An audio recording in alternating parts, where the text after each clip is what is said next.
Okay. Let me share my screen.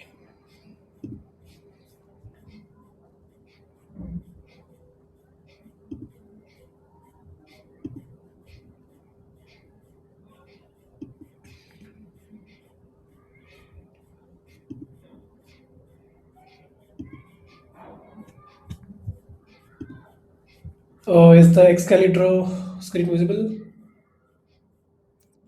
Yes. Okay, thank you. Okay, let's begin. So, today we are going to discuss the front end system design of, done system-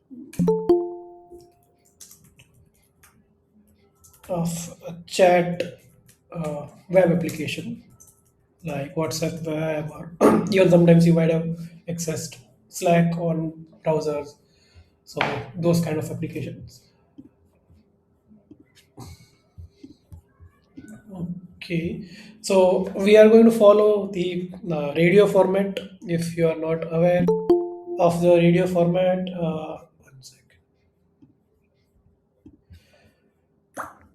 If you are not aware of the radio format, it is basically requirements exploration. Then we talk about the architecture, overall high level architecture, and then we have talk about the data model. Um, then we talk about the interface, which is like API, client API, server API. I'll talk about both, and then we'll talk about optimizations later. Now, this acronym is just for you to remember. The order doesn't matter much. Obviously, you should start with requirements, that's for sure. But later you can swap in and out. So it's just for you to remember during interviews that this is all that I need to cover.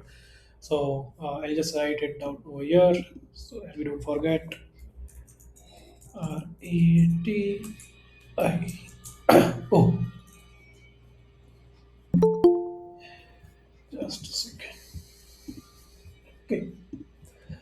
So let's start with requirements first. So I would like you guys to tell me what will be the requirements. So again, before you guys start, let me tell this that whenever you are in an interview for system design, what you need to do is get all the requirements, because the interviewer will give you just a prompt like chat web application. That's all. Now it's up to you to get the requirements, and second, to focus on the core requirements, because a chat application is a huge application, and similarly, lots of front-end system design questions are having a lot of scope. You can't cover everything in a 40-45 minutes interview. So you should first list all the requirements that you can think of, and then ask the interviewer that what are the core user interaction that we need to focus. Okay, that can be three, four, five. Again, it depends on the scope. So let's start with the requirements. Yeah, you guys can tell me what should be the requirements.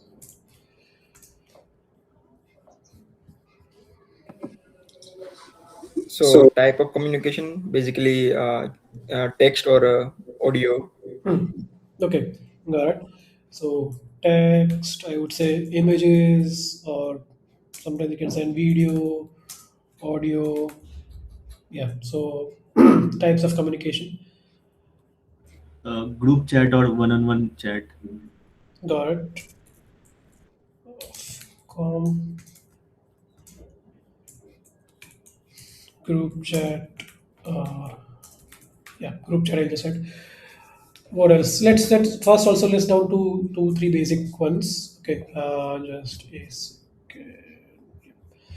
So like, it is obvious, but you need to mention this. Okay, sending a message,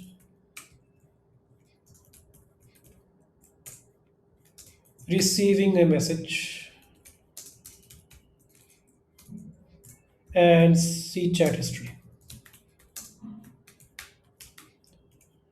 Like these are the most basic requirements that you should list down first. Then, yeah, types of communication, group chat. What else? What else? CRUD on the messages. So basically edit, delete, pinning, star. Got it. Got it. Got it. I would say, Scheduling a message. okay, okay. Features.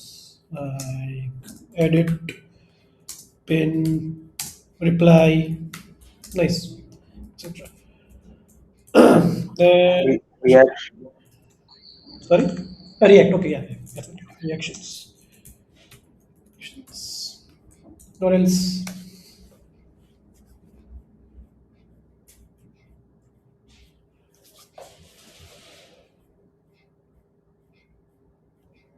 Sharing a message or whatever.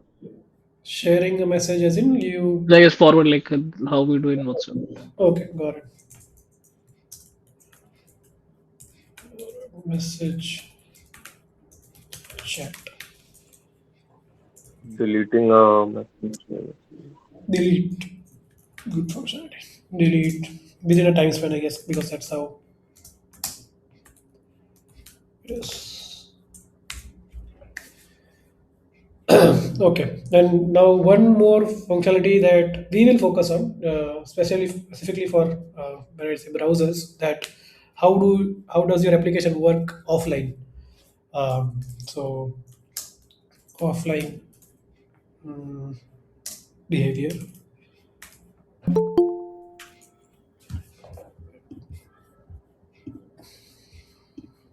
Okay.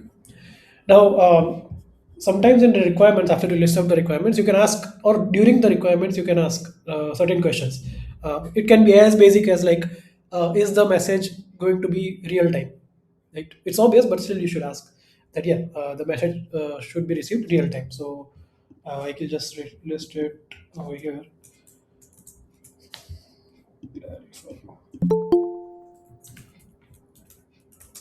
Questions. Real time. Yes. Because sometimes we assume something about an application but it's not what they want. Okay, in this case, yeah, it makes sense, it has to be real time, otherwise it doesn't make sense, but still, the point that I'm trying to make is just whatever is there in your mind, clear it out. Okay, it can be as basic question, but you will need to clear it out. Message delivery acknowledgement. Yeah, yeah, so basically, statuses, message statuses, message. Yeah. Do we need to take care of message statuses like sent, or delivered, seen? Do we need to do that? Okay, good question. Then list of format we already, yeah, we mentioned, but you need to ask them which is the one that we want to focus. So let's start with texts and reactions. Okay, if we have time, we can discuss others also. Reactions. Now, does the application need to work offline? So yeah, yes. Then you need to define the behavior. Like, how are you going to make it work? Do we want to have group chat? No. If we have time, then maybe discuss. Okay. We can just say only if have time at the end. So sometimes they can say you can add this only once we are done with entire discussion, and then you can modify your existing architecture just in terms of words at the end, so that it's clear. So in terms of requirements, anything else that you think we have missed? Uh, Yeah, but not sure if this comes under requirements, but the encryption of the messages, like, End-to-end is it? encryption, yes, it should be also a requirement. Yeah, you can list it out. And, and encryption. See, listing out requirements also is something that counts. It doesn't have much weightage, but it also counts in your as a if I am basically reviewing your entire interview. If you give me something like end-to-end encryption, this is a very much a big plus because you are thinking not just about basic chat. You are thinking about actual real-world application. Even though we don't discuss end-to-end encryption in the interview, I would still give you marks for at least coming up with that requirement. So good point. It will be less weightage. Requirements doesn't have much weightage in terms of entire um, evaluation, but still it counts. Uh, okay. Maybe some one more clarifying question on disappearing messages. Disappearing messages. Okay, okay, got it. Well, like one time C sort of, right? Yeah, one time C as well as maybe, or, I mean, disappearing messages for a time actually, like how we have in WhatsApp. WhatsApp. Okay, okay, got it. That this person Yeah, has enabled this. Okay, got it. yeah, only post that clear, history would be cleared automatically. Good question. You can add that. You can add any requirement also, but yeah, you can clarify it. Yeah. And search as well, searching a previous. Yes, search is actually a very good function, core functionality. Search.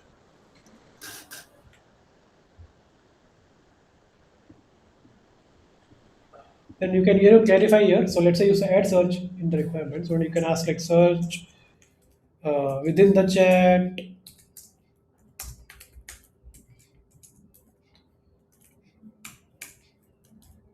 the chat across the chats, like multiple search you can have. Please, good, all good requirements. Okay, so what we will focus mostly on today's session is sending, receiving chat history, okay, and the offline behavior. And on top of that, we'll take a couple of features as and when we get time, it will depending on how much time we have. But or otherwise the core functionality would be like how do you handle the entire communication, like what is your data model, and how are you going to handle messages, like let's say if I am offline but I'm still sending messages, or if I am offline I'm still receiving messages, right? How are you going to handle that? That is the core part of today's discussion. Okay, all other functionalities we'll discuss, some of them are really interesting, we can discuss at the end. Okay, so now we are done with the requirements. Let's talk about the architecture. Capitalize this to. One more thing, I think active status like online, last seen. Hmm. Yeah, good point. Post status.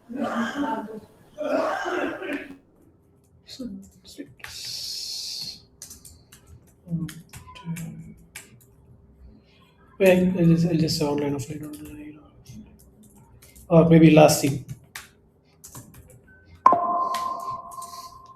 This is also a good requirement. Okay. Yeah,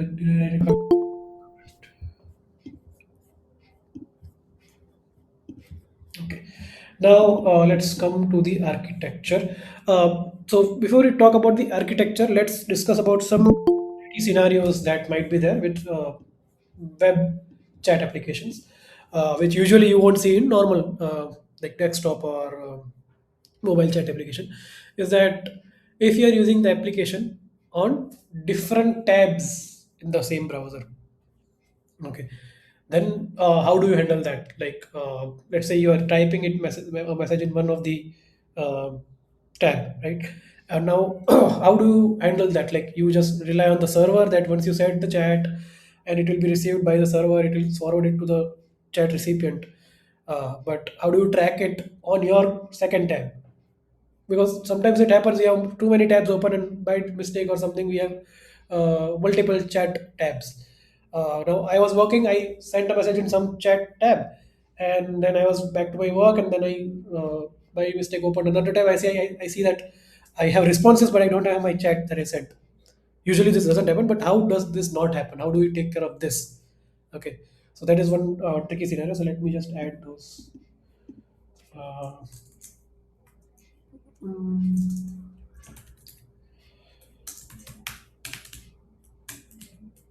was with respect to web chat,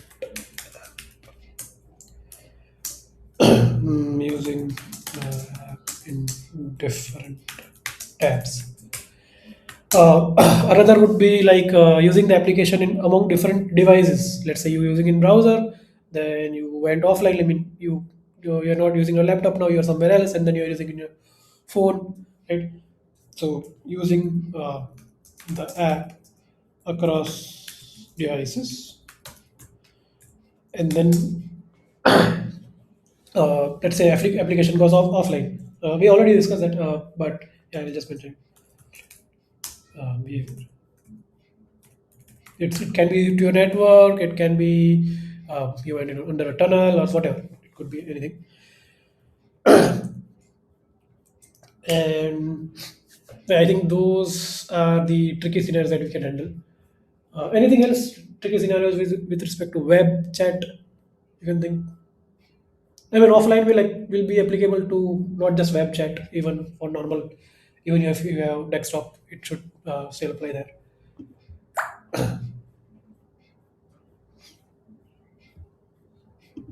Okay. If there's no other tricky scenario I can think, you can come back later also, like if you can think it later. So now what we need to focus is our architecture. Now, for the architecture, first we need to understand like how our state is going to be. Okay, and here we should be thinking of multiple things. I'll tell you what do I mean by that. That you have messages. Because for example, I give some high level UI. This is a mock UI. We will have our conversation list here, and this will be our main window.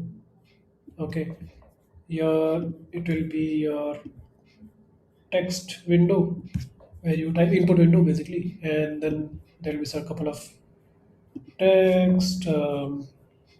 Hello, this is we are receiving, and then here it will be this is what you sent. So this is I'm thinking of very basic UI. You can again ask your interviewer, is this enough, or do you want to add certain more UI functionalities over this? Okay, you can clarify that question. For now, let's focus only on this. That this has a okay. Let me just add a couple of name here.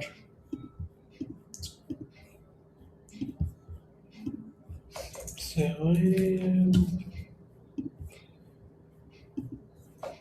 a couple of you who attend daily, I'll just add your name.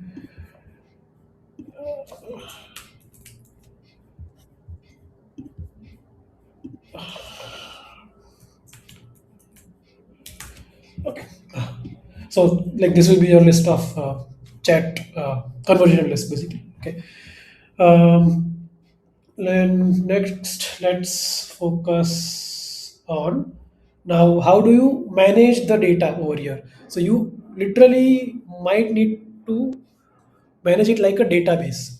Okay, why do I say that? Because there are multiple things. One is your conversation list, another is the text messages that you sent, text messages that you received. You can combine it into one like the conversation history of per person, and then there comes a major thing, message statuses.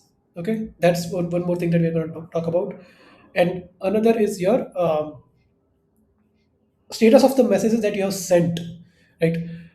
Because if you write multiple messages and you go offline, then where do you store it? Because it should not be like you went offline and went online, those messages lost. They should be stored somewhere in your browser. Obviously, we have a lot of mechanism, local storage sessions, or a lot of things. Now, how do you store? Where do you store? That is important, right? And one more thing, let's say you store it, but now how do you make sure when you go online that whatever is there in my local storage gets sent to the server? And one more thing, whatever was there in the server, if I was offline, I was getting a lot of messages, whatever is in the server, how does it get added to my chat, right? And both of them should align properly. That first my messages that I sent should be shown, and then whatever I received, right? And if I received before I sent, then it should be before. How do you handle this? So there are a couple of things that will be there in your architecture. So one, I would say it will be your client database, another would be your data syncer. Okay, this is a part, this is you can consider this as an event loop in your JavaScript. This will make sure that okay, whatever message I've received, whatever message I'm getting from the server, or how am I going to sort it, how I'm going to send it, right? That's your data syncer part. And Let's even talk about like what kind of statuses that we want to deal with. So I would say message statuses.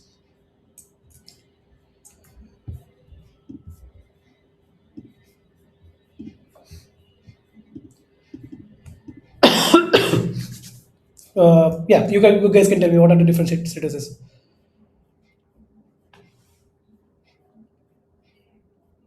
Sent, Okay, delivered, and seen. good, seen. Okay, anything else? If you just check your WhatsApp application, send will be like your single tick. Delivered is double tick, both in gray, and seen is your double tick with blue. What else have you seen? Yes, When we are off, sometimes. Sorry, go. Yeah, when we are offline, someone was saying, right? Sometimes the clock is also seen, like if the message is not being sent or it is taking a few milliseconds delay. Yeah. So it will be sending, right? You already wrote the message, you clicked send, but for some reason it has not been sent. It's due to network error or whatever. So that will be sending. It will be a clock icon basically. Yeah. And one more status that you may not have seen because I don't remember seeing this, or maybe I have seen it is different format, but it's failed. That Yeah, retry. retry or retry. Yeah, for images I think retry. Failed and retry both same, I think. Yeah, got it. But let's keep it separate. For images, I have seen like for media, retry is there. I have seen that. Yeah. Got it. Thanks for that. So the everyone is aware of these statuses, right? Any doubt in that? Any of these statuses? Sending is like I have written my message. The application is trying to send, but due to some reason it's not able to send as of now. Sent is like you sent it, the other person has not yet received it. Delivered is like other person also received it, and seen is other person received it and saw it. Failed is like for some reason, even after trying to send multiple times, you are not able to send. It can be for media also. Media was not able to upload it because it will have some kind of a circuit breaker. Now, how many of you are aware of what is a circuit breaker? If someone can explain.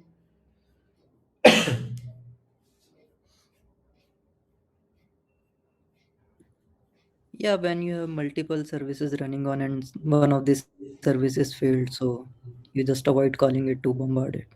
Yeah, so basically you try multiple times, but after trying some certain number of times, you stop. You just tell that now you let it to the user that do you want to retry because my service I don't want to overload it. It's not responding in some certain way uh, as desired, and I tried multiple times. Now I don't want to overload it because I cannot just try for infinite time.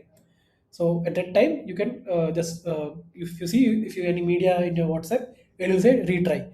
First, it will have like that cross symbol and loading, and then after certain time, it will give up. It will say was not able to send. You can click on retry. That is your manual way. And one more thing is that uh, uh, are you aware of exponential back off?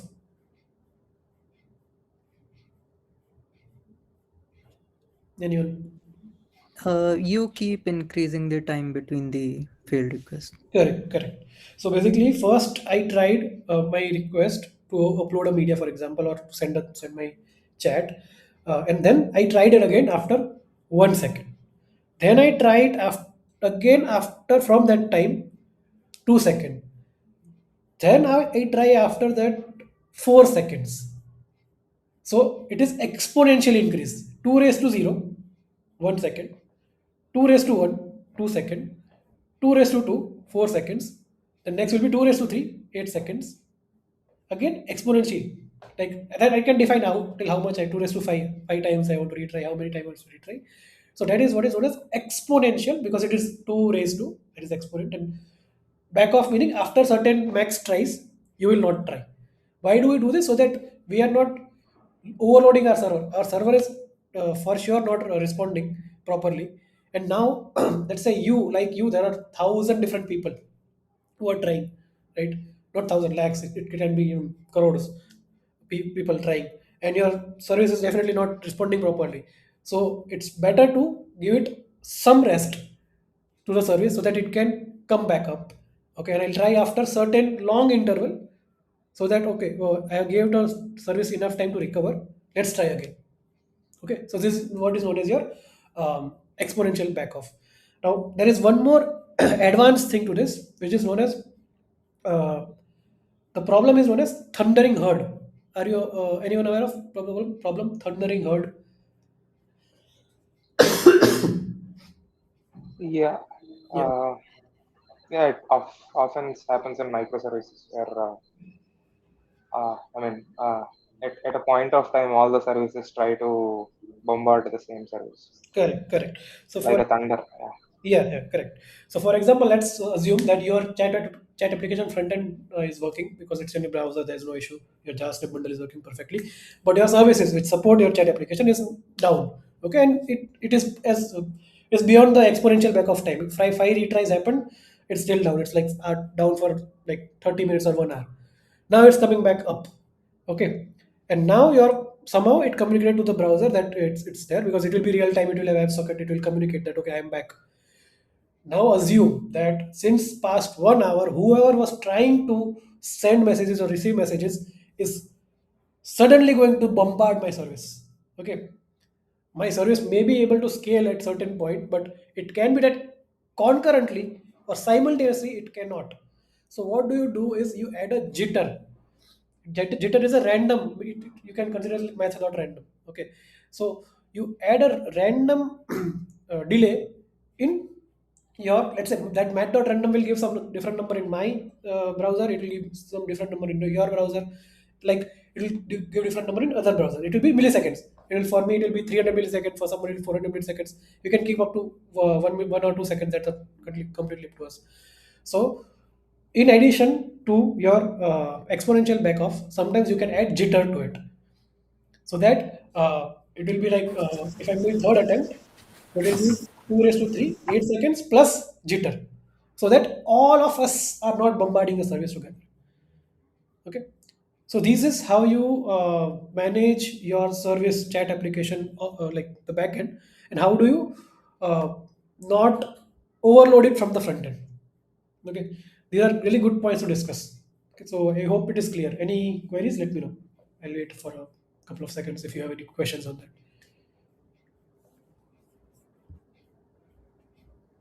Okay, I guess no questions.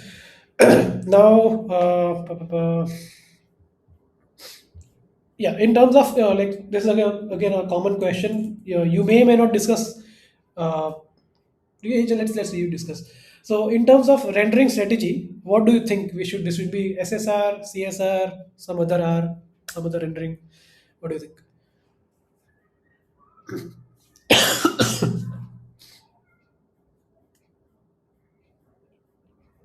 Obviously, it can't be a server-side rendered, I think, Yes. Why is it obvious? because there is a frequent user interaction. Correct. And we don't need any SEO. Like we'll not be searching messages on uh, Yeah, Google or anywhere, right? So yeah, it is quite obvious that it should be not SSR. Now, I think client side rendering only makes sense because even others are more driven to sort of a pre loading your HTML and sending, but here it's more of a live chat application. So CSR is the clear winner. Again, this is you should just tell it is CSR because of this. You cannot don't waste time in saying like CSR, SSR, ISR, SSG. These are a different option. We should go with CSR because here it's quite obvious. Okay, you can mention this that we'll go ahead with CSR since it is a real-time chat app and does not need SEO, right?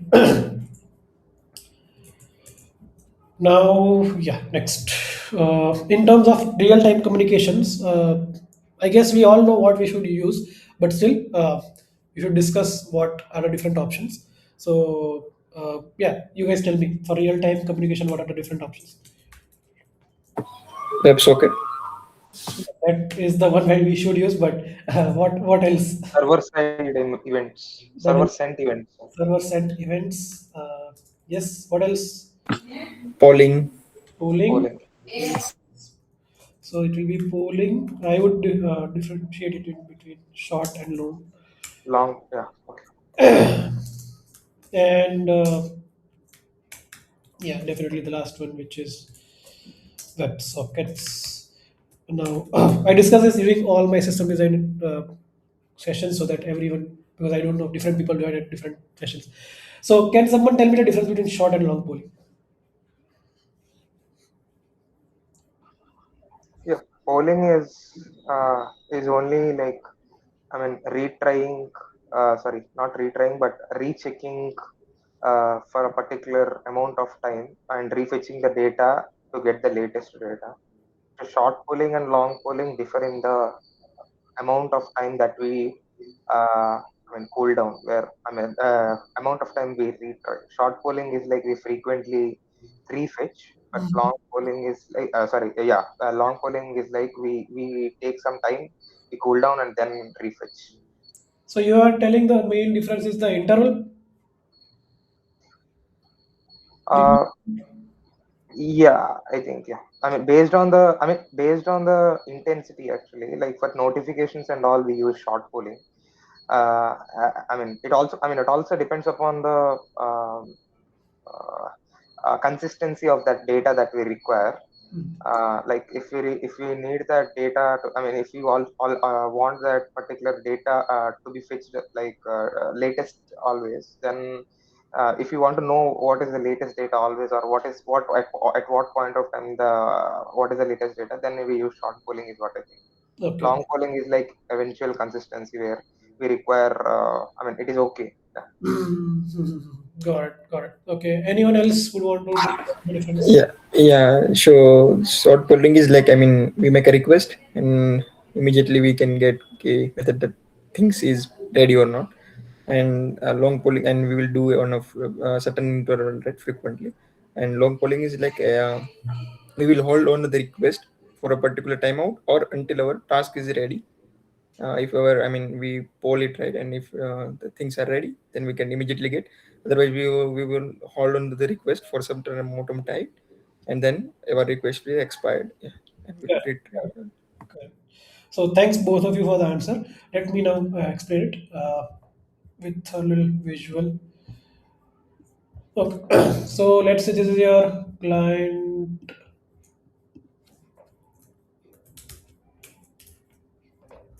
and this is your server. Now, what is short polling? Short polling is that you send a request. Okay, you are basically asking, is it ready? Is it ready? Is it ready? Is it done? Is it done? And it will immediately respond you back, whether it's done or not. Okay, and it you can keep any interval, 1 second, 2 second. You can keep exponential. It's totally up to you what interval you want to do. But it the server will immediately. It's just a normal request, normal HTTP request. You send it, you'll get a response. Okay, that's what your short polling is. Now, in terms of your what do you say, long polling, the difference is that you send the request. Okay, so let's say you have two endpoints. One is short, for example, just for your telling to differentiate short, and you have another endpoint. Usually you will have only one, but yeah, just for explanation. Long. Now you hit a request in long. Is it done or not? Now what server will do? It will keep hold on that request. Okay, I got a request. Usually, what I do in the server, I got a request, I process it, I get my database from the data, so database from the data from the database, process it, and then I send it back. That's what I usually would do. But here, what I'll do, I'll keep this request open. I'll not respond till a certain time interval. It could be 2 seconds, 3 seconds. It can be up to you how you want to configure. So what I'll do for that 3 seconds, I will hold on to that request and wait on my what do you say another service. So this is my normal CRUD service. I will keep uh, polling, or that's again up to us, how are we going to sync it with the other service from which we want the data. I will keep sort of, let's say, polling on the actual service from which I'm supposed to get the data. And once I get the data, then I'll send the data. If I don't get the data and within 3 seconds the time is over, then I'll say it's not ready. Okay, so that's the main difference between your short and long polling. Okay, so short polling is like, it will be not taking much time. For example, it might take your SLA of your service. Okay, is like it'll take within milliseconds or within seconds or whatever it is. Then you can go ahead with short polling. But if your SLA depends on the data, because it always depends on, like, if I'm going for example, if I'm doing a report generation. So let's say I have an inventory. It's an e-commerce application. I want to generate a report of my inventory, some kind of report. Now it will always depend on my data, right? If my data is only 100 records, it will be fast. If my data is 1,000 records or 1 lakh records, it will take more time. So for those kind of scenarios, I can go ahead with long polling, where I can calculate based on the data approximately how much time will I take, that much weight I can have, and I can retry. And short polling is something like, I did something and I'm going to receive it. For example, I just status change. For example, order status from received to processing. This is simple. Okay, so I can do short polling maybe. But for something which is depending, where my data processing will depend on the amount of data I'm sending, you can go ahead for long polling. Okay, so that's a difference between short polling and long polling. Now, can someone tell me any questions? Any doubt? Any questions? Okay. Anyone can. So, Yeah. Good. yeah, so like then in case of long polling, as per we discussed, we should also make sure that our API also doesn't time out until we receive the response from the server, right? Because we might not have all the APIs has long polling APIs, right? Correct. So you will know that which API is going to be long polling. So accordingly, you can configure it on the front end. Okay, And you will keep it very less, because I don't know how much there's default setting in your browser for how long it waits. So based on that, you might want to keep it less. And if it's anyways going to take more than 3, 4, 5 seconds, then I would say don't go for long polling. Uh, understood. yeah, Okay. correct. Thanks for asking that question. Okay. Anyone wants to explain server side events?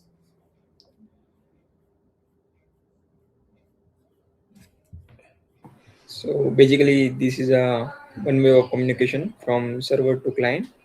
So what we'll having, we will have a established connection between client to server, dedicated. Okay, that will, I mean, always with that will be a one thread block. Okay, and we will receive events from server to client. Okay. So basically, what do you do is you create a event source kind of an event from your from your browser. Like, this is not normal fetch API call. It will be, you have to create an event source sort of an. Let me see. Let me open it.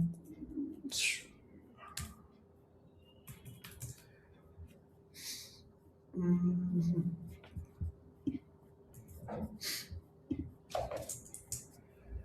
Is the documentation visible?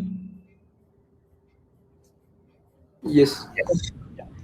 So what do you do is you create an event source uh, object of an event source. This is in your browser. It's already there. It's available in all the major browsers, and you just create that. And then what you do is it can it be your endpoint, basically, whatever your API endpoint is there, and whatever you have to pass to that endpoint. And now this is the object reference that you get, and then you listen to that object event, and whenever you receive an event from your backend, it will be executing this callback. Okay, so your browser will respond, sorry, your server will respond, and your browser will listen to on message particular what do you say event, and on whenever it receives it, it will then process your callback. Okay, now I'll give you a sort of a real world. Okay, can you tell me a real world example for SSE? When we are using any click words or like a website where we see the score of any live match. Correct, correct. Very good example. That's what I would also give. For example, any live match, wherever live cricket sports or any kind of sports, where user doesn't have to interact much. It's just that he keeps on waiting for new updates of score. So it is just one-way communication from server to your browser. Okay, so you can keep that event source, and then whenever server gets the new data, it will push it, and your client will receive, and your client will have that callback, which will update the score. Okay, so yeah, like any questions in this server sentiments?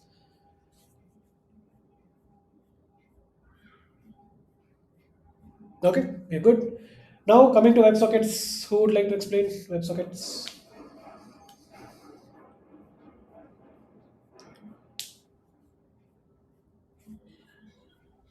Yeah, it's a two-way communication where we establish a connection between both client and server, and both of them can exchange or interact between each other. Correct, correct. Yeah. So till now, whatever we saw is like short polling is basically you send and you get the response, right? In a way, I wouldn't even consider this as a real time short polling, long polling, right? Because until you make the request, the person is like the server is not going to respond. Now we because we do it in a loop, it would say enact as a real time. But server sentiment I would consider as real time because it gets us update as soon as we have it in the server. But it is one directional. Okay, it it is not bi-directional. So it is only from server to client. So for that, now to have actual real-time bi-directional communication, we can use WebSockets. Now, among these, whatever we discussed, which one is applicable for our case? WebSocket. WebSocket, excellent. Because we have to send message and we have to receive messages, right? So we should go ahead with WebSockets. So I hope that is clear. Now, just a second. Okay. Now that we have discussed overall our architecture, let's come up with a diagram.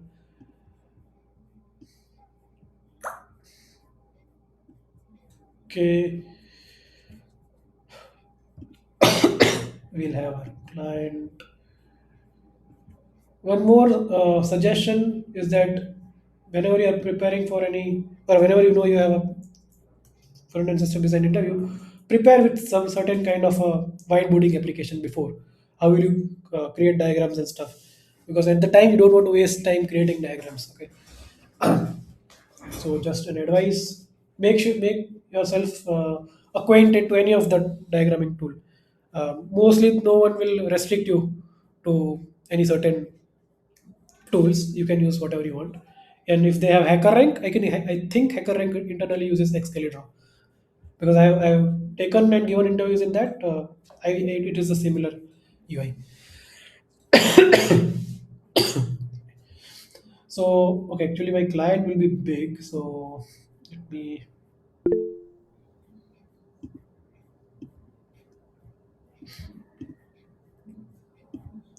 So this is my entire client. Okay, this is not even, I'm not even talking about my server. This is my entire client, and we are going to follow a simple MVC kind of a format. Okay, who here is aware of what is MVC? Model view controller. Yes, and can someone describe that in detail? Model basically we are talking about database view, which is like your main and like main service where we are calling it, and controller where we define our endpoint and which interact with the service and then into the model, which is a database. Got it, got it. Yes, yes, that's what it is. So here we will have our controller. Okay, basically that will interact between your uh, client database and your UI. Okay, because this you will need to have a sort of a data structure in your client for managing different kind of statuses and the different kind of messages, histories, and those things. So your entire MVC is not with the actual database, but within your UI. Now let me explain so you will understand it better. You will have your chat UI, in which there will be two main things. One is your converse. Wait.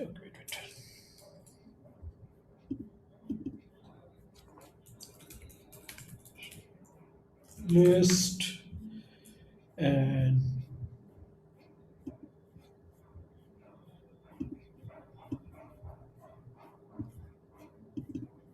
chat window. Basic conversion list is this, like list of all the people, and your chat window is this. This will be your two UI.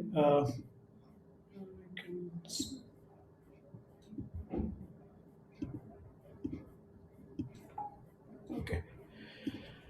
And then you will have your controller.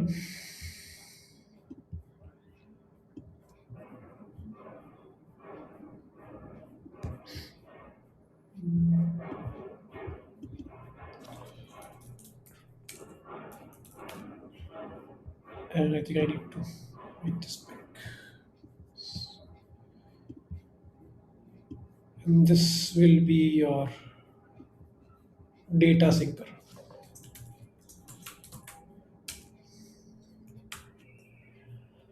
Now, this basically all the communication will happen between your controller and client UI and controller in your data sync layer. Controller is like basically your code logic, you can say. Okay, this is your UI logic, your React components and stuff. Control is sort of a business logic that you are going to say, okay, if that there's a new conversion, so someone sends me a new message, or if I want to message someone new, then it adds into my conversion list. And if I have some chat messages, then I have to check in my data syncer if I have new messages or not, and accordingly I need to update my chat window. So that will have your business logic, I would say. What is this? Wait.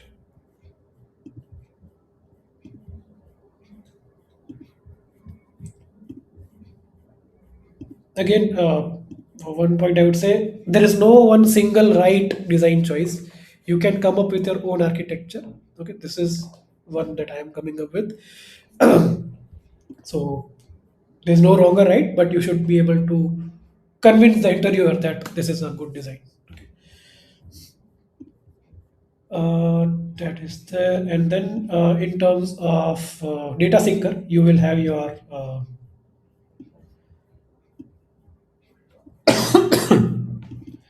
the core part. Okay, message,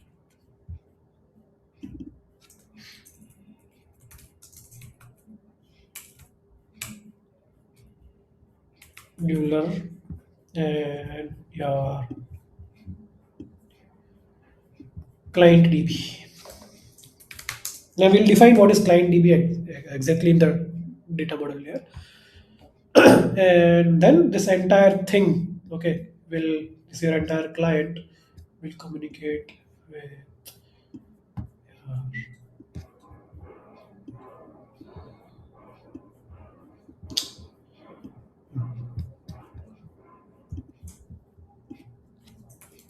server.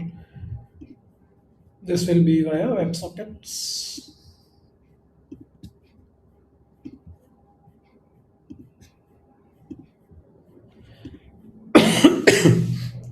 So I'll just add it here.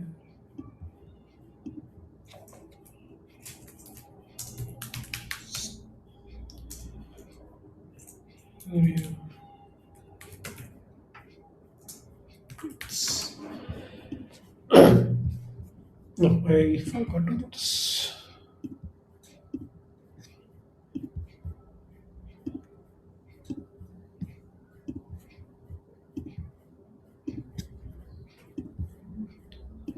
Try in your interviews, don't waste more time in perfecting the diagram. Here this is a 2 hour session, that's why I'm doing it. But just quickly make couple of UI interactions or couple of components interaction, and then That's it. You don't need to worry much about it. And okay. Now, in terms of your, if you want to define this, you would say your chat UI will consist of your conversion list and selected conversion or chat window. Okay, controller will control the flow of data within the application. Data syncer is like the module that contains your data and also manages the outgoing and incoming messages. Okay, in that your message scheduler is specifically for your outgoing messages. It will schedule them from sending and managing the statuses. Okay. We'll discuss in more about it, but yeah. And server is obvious, not your the server from which it's going to send and receive messages. Now let's talk about the most important part here. This was your architecture. Any questions in the architecture? You know, because I would like to know different ideas or different way of how you think.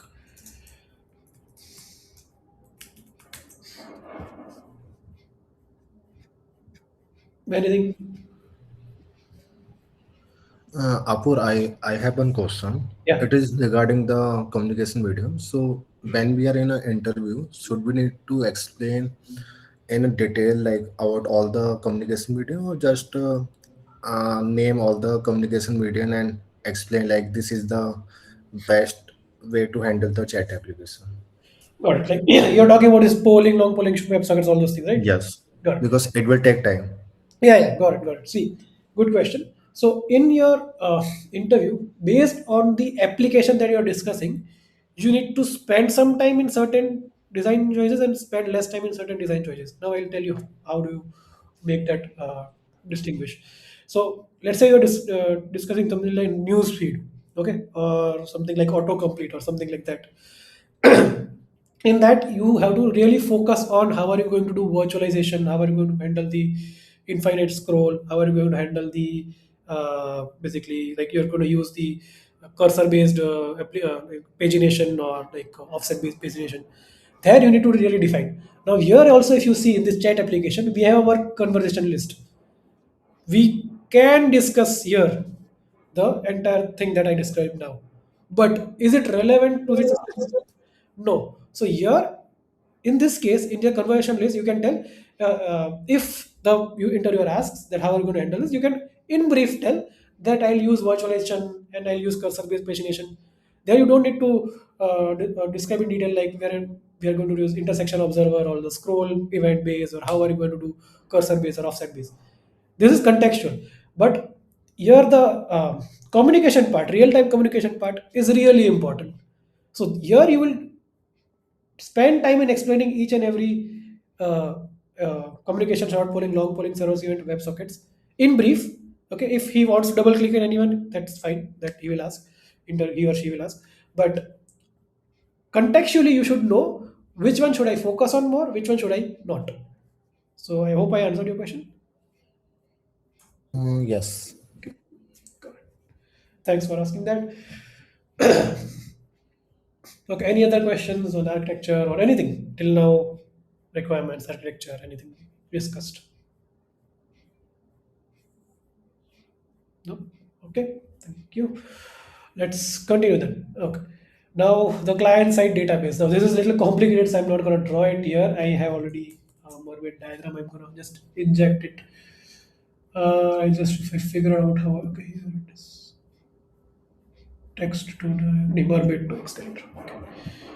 Just a second.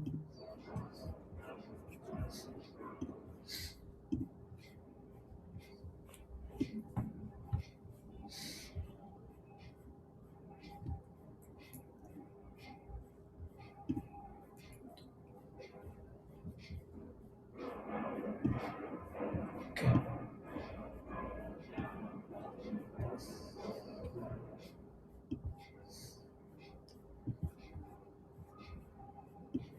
I hope it's visible. I will try to zoom it as much as. Yeah, it's visible. Okay, so what you will have in here is multiple things, but let's take it one by one and really spend time here because it's really important. the core of this is your message. Okay, your message will have sort of an ID. Okay, each message will have an ID. Content, status, meaning whether it's sending, sent, delivered, whatever it is, created, and when did you write that message, okay, or when it was sent, sort of thing. And the conversion ID, which conversion this message belongs to. Okay, so I pause for after explaining each and every let's say table. In this case it's table, but so any questions in the message one? I'll explain overall again, but any question in the message or anything you want to add or we are missing. If there was a media, if you are talking about images, video, I would have one for a media, maybe a blob or something like that. But and there, I'm again, I'll emphasize, we are talking about client side database. This is not your actual database. Okay. Here, just for some reference, I've given integer, varchar, timestamp and stuff. It just for you to understand what kind of data it is. But this is your client database, is not your actual backend database. Okay. I guess no questions. Then we have, yeah, go ahead. So conversation ID is basically a receiver ID. Yeah, basically, let's say I am conversation with multiple people. So I have a conversation ID with, let's say you, then it's with someone with Rohit, one with someone else, like that. That's my identifier. Got it? I think for content we can define one more interface, like what kind of content we have, like Yeah, image, message, or yeah. So yeah, that's exactly. So I just I mentioned it some time ago that if you have media, if you want to send image, video, GIF, all those things, then we can have one more media sort of a thing, or we can have in the content itself. It can be a blob. So yeah, the good point. Now, just beside messages, you can see a conversion user. So this is like each and every that let me show you here, right? This is like each and every conversion user is there. It will have a user ID, like it is the person's user ID. Okay, let's say in your WhatsApp, there's a WhatsApp ID, right? At the rate something something something. So if you want to tag someone, that's your user ID, and then there will be a conversion ID. In this, whatever we are discussing, we may not need conversion ID, but if we are having a group chat, in that conversion ID makes sense because there are multiple people together. Now, how do you uniquely identify that conversion? So that's why it's good to have a conversion ID. So that's the conversion ID that will be referenced in your message. That for this entire chain of messages, which conversion does it belong to?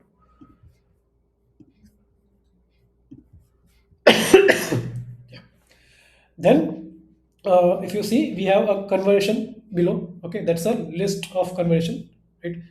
No, no, sir, not that's not it. That's just one second. What is this? Integer and variable name. Uh, conversion user. Okay, I think this is the bridge between the conversion user and the messages. So that is for referencing that. And then we have a user. Basically, user have its own ID, its name, display name, and a profile photo. Okay, this is very basic thing that you can add.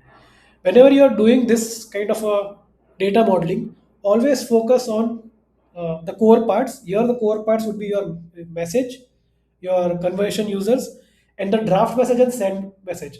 Don't waste time in the user part. It's just ID, name, and profile. You can do it at the end, or you can just mention it as a box user. That's all. Always focus on the core module. Okay. Here it will be message, conversion user, and now coming to the draft messages. Okay. Now in draft messages, it is something that I have written and I have not sent. Okay. This is one more thing which is you need to take care of. So, and where it will be applicable, let's say I'm having different tabs in my browser, and I have written my draft in one of the. I was still drafting my message. I wrote it in one tab, and now I got back to some other tab, and then I came back to the tab, some different tab of the same chat application, and I don't see my message. I'm thinking like I drafted it. Where is it gone? So in that case, this draft message will help. Okay. Now this does not work cross device though. Okay, because in your browser you might store it in local storage. You should not send this to the server, right? Because it's a draft. So ideally, you should not send it to the server. So it will be on your local, but local storage. So across device, if you try to access, it might not access. Okay, it's totally up to you. If you want to keep draft message also in some kind of a cache, server cache, it's up to you. But I would say not needed. Sorry. And then your send message request. Okay, where you will have your id. Okay, and then you have your message id, right? And then you have your status, and then last sent at and fail count. This is the core of the entire data model. Okay, it will help you discuss how are you going to manage offline and failure scenarios in your, if your service is down, how do you manage that? Okay, so here you have like the last two things that you see, last sent at, that will tell you exactly when did I try. This will help you in calculation of your exponential back off, and also in terms of jitter and stuff, and also fail count, how many times did I try, what is like the max tries that are there. Did I exceed my max try or not? If I exceeded my max try, then I can give it a status of failed or retry. Okay. If I am having a functionality of retry, I will give retry. Otherwise, I'll just say failed. Okay. Then user has to send it again. I would say for a good user experience, you can tell them that once it is failed, you give an option of this symbol is there, right? I hope you guys get it one time. Just give that symbol, you click that, and you can try to send it again. So you have your message. Okay, your, if you see your send message request, it has its own primary key id, and then there's a message id. That message id is reference to your message that you sent, the below one. Okay, where it is going to have the entire content, the status, and all those things. And then this status which is there here, okay, okay, that is different. Okay, that is not the same as your delivered and all those things. That is like, uh, am I trying this as of now, did it fail, is it not sent? So that status is different, and this status which I'm saying is different. So those are the different kind of I would say data in your database, client side database. Any questions here?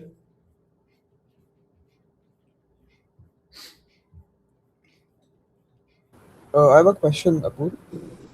Uh, just to clarify, what does client-side database mean? Hmm. So sometimes when you are having a application need where you have to manage your data in your client, which is little complex. Okay, which it cannot be just like you get the data from the server and you'll just maintain it in use state or stuff. Okay, then you can term it as a client side database. This is not in any way you are creating a database on your client. It's not a SQLite or anything like that. I'm just mentioning this huge state as a database, referring to this as a database. That's all. Got it. Does it mean any browser storage No, no, no. or That not we have that not much? discussed yet, which kind of Okay. storage we are going to use. But yeah, but it is this complex. There is one storage which we can use, which again we'll discuss going Okay. Got it. Thanks. forward. Any other questions?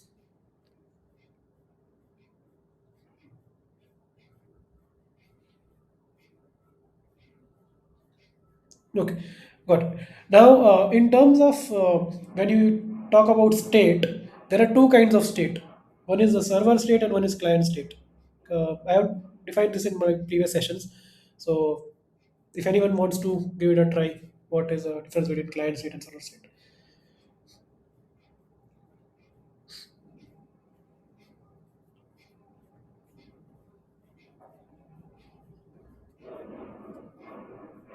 No one? You can give it a try.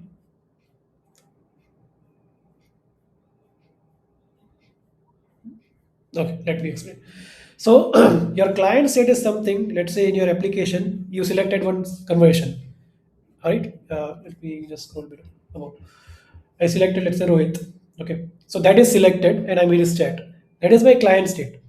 And let's say if I have multiple pages and which current page I am on my UI, right? That is my client state.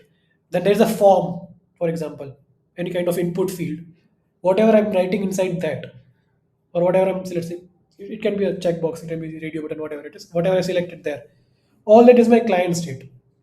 Something that is in my UI which I have not yet sent to the server. Okay, that my client is the single source of truth. He is entering the data. He is choosing the UI. He is choosing the conversion which he wants to be. He is choosing the page where he wants to be. He is choosing the data that he wants to input to the server. Okay, input to the form. Sorry. Yeah, and then there is another kind of data. The entire list of the conversions that comes from where? It comes from my server. Okay, then the entire chat, what is the source of truth of that? It is your server. So that is the difference between your client state and your server state. Any questions here? Nope. Okay, so now out of these things, can you tell me which of them is a client state and which of them is a server state? So let's try with message. Is it my client state or my server state?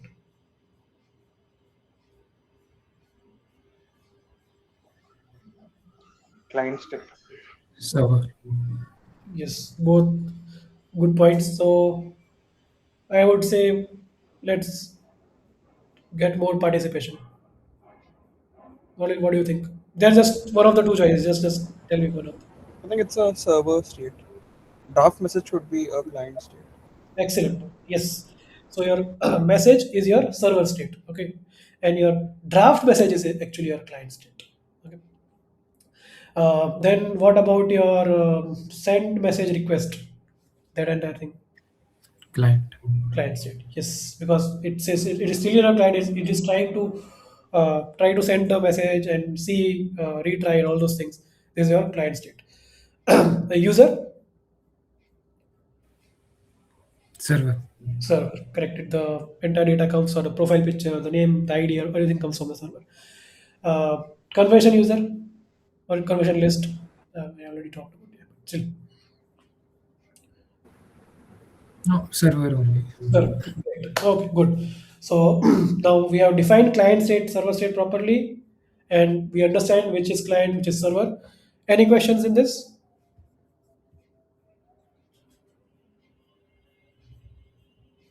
No? Okay. Now, how do we manage client state and server state? So, usually, for your server state, which needs to be synced to the server multiple times or frequently, I would say go ahead with something which is known as React query or 10 stack query. I think they changed the name. So, this is something which helps in not just fetching the data, caching it, retrying it, all the exponential back of that I told, everything is there. Okay.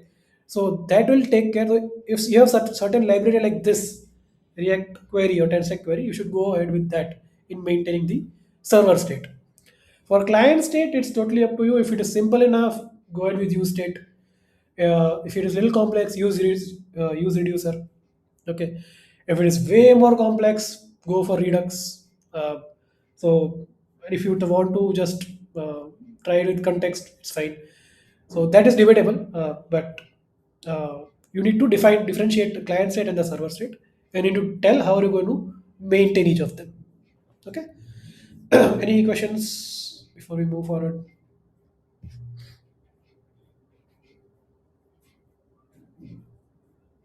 Okay. Now, in terms of send message request, I told you the status is different. Okay, it is not the same status which is there like sent, delivered, and all those things. So, what are the statuses that you can have in that? One is like pending. Okay, one is in flight. Okay, that you have sent it to the server, but the server has not responded. Pending meaning it is in the queue. Okay, it is in the queue. I have not yet sent it to the server. It is in my message scheduler queue, not yet sent. It's just like your call stack, right? Your the JavaScript engine call stack. It is in the call stack. The event loop has not yet processed it. So similarly, it is pending, meaning it's in call stack. In flight, meaning you have sent it. The server has not yet acknowledged it. Fail and success. Fail meaning you got an error, either it timed out or server gave an error or something like that. or success meaning server responded positively that it has received it. So these are your send message request statuses. Okay, again different than the statuses that you want to show in your uh, API in your sorry app. Okay.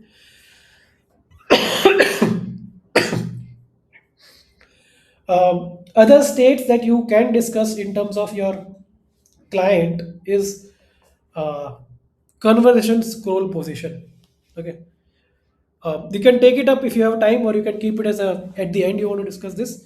This actually, I would say this is important because sometimes you scroll, right? You scroll above to see something back above, and then you get a new message. How do you want to handle that? Okay, or let's say you open a chat. You are chatting with someone else, and you scrolled above, and now you move to someone else's chat. Okay, and now you are getting a new message. How do you want to handle that?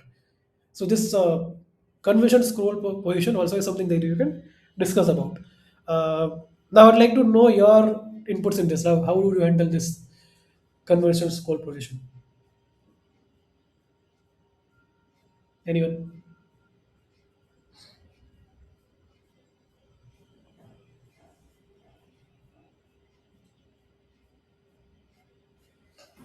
Something like an intersection observer and then referencing the conversation ID of the message in chat, something like that.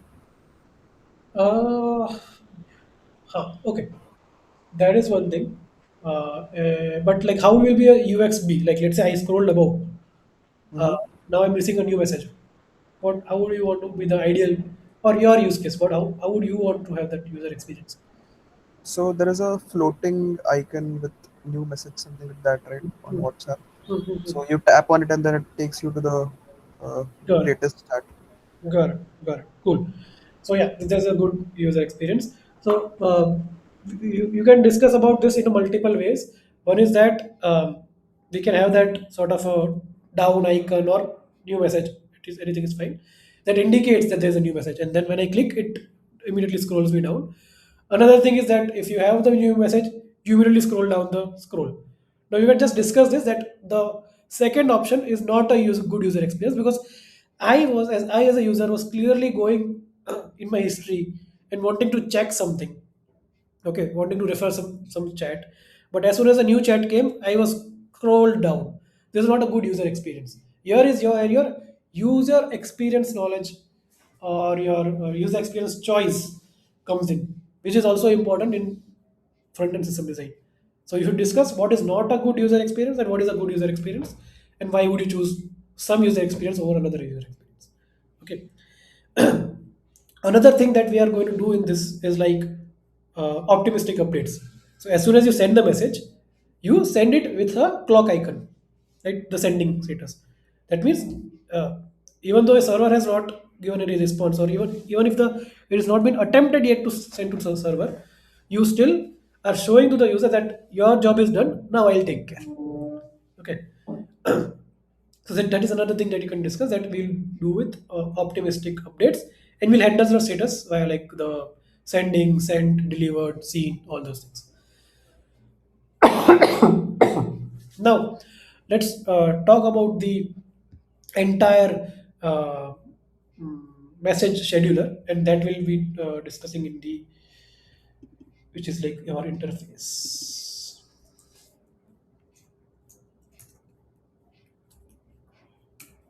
Any questions in the data modeling part? Requirements, lecture, data model. Yeah. Any questions here in till now? No. Yeah, I have one question. Yeah. Go ahead. So when you were explaining client state and server state, right? So in client state, you mentioned like if let's say it's simpler, we can go with use state, and if bit complex, then use reduce and all of that. But I've also seen like let's say we are considering React. So do we have to mention like the tech stack that we choose initially on the system design? Good No, point. Good point. Yeah. because we have taken React as a by default choice. Yeah, we did not discuss that. Correct, correct. Yeah. So you can discuss that at the start that we have different choices of library, and you would like to go with React, and you need to give a solid reasoning like it has a good community, it has been used in most of the applications now, in compared to Angular and stuff. Because still I would say PHP and all are ruling, but in terms of JavaScript applications, JavaScript framework applications, React is the one which is majority. We have a lot of libraries in that, and you get the choice of how do you want to manage state, how do you want to manage the routing, right? It has a reach router, React router, next router, totally different options. In Angular, you are confined to that entire framework. Then this you can discuss if you want. Whether you discuss this or not, it depends on the interviewer. If he wants to ask, he will only prompt you which library you want to use, or you can yourself go ahead and say I'm going to use React because this. So either way is fine. Okay, if let's say if I skip that part, then it won't be a like It problem later won't be an stage. issue. It won't be an issue because if I am the interviewer, if you skip something, something like this, I might ask you. Okay, so you have decided on React. I will just nudge you in that way. Then you can explain. Okay, in brief that okay this is my uh, because using whenever you are doing any front end system design, I would keep it framework agnostic. Yeah, so I'll tell you there are different levels. When you are like a mid level to senior engineer or junior to senior, uh, at that time these framework and all these things make sense more, which I'll use, which I'll not use. But as in when you grow from senior like to staff or a lead or those kind of role, you have to then discuss the system design framework agnostic.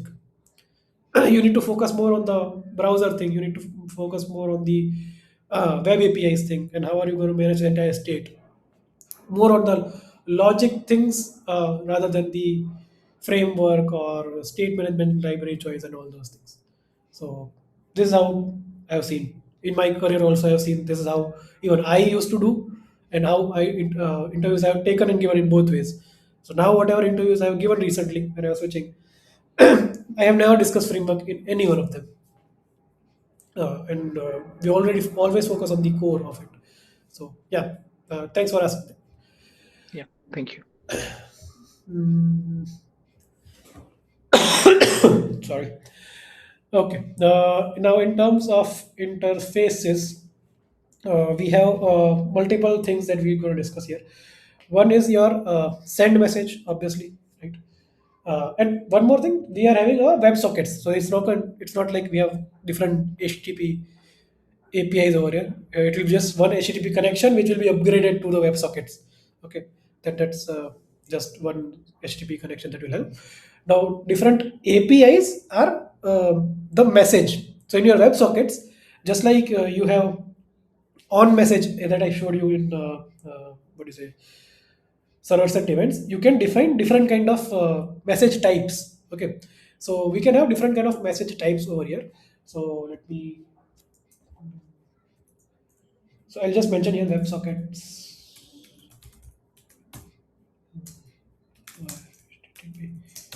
connection. So this is one connection which will happen whenever the connect client comes online, and then different message types.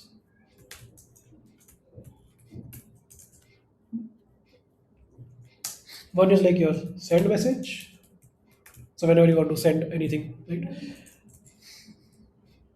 Then you will have your uh, sync messages.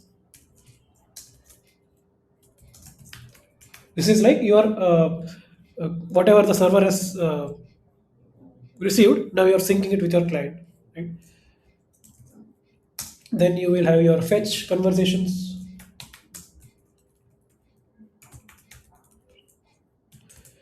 What else? And then fetch conversation messages when you're doing it for the first time.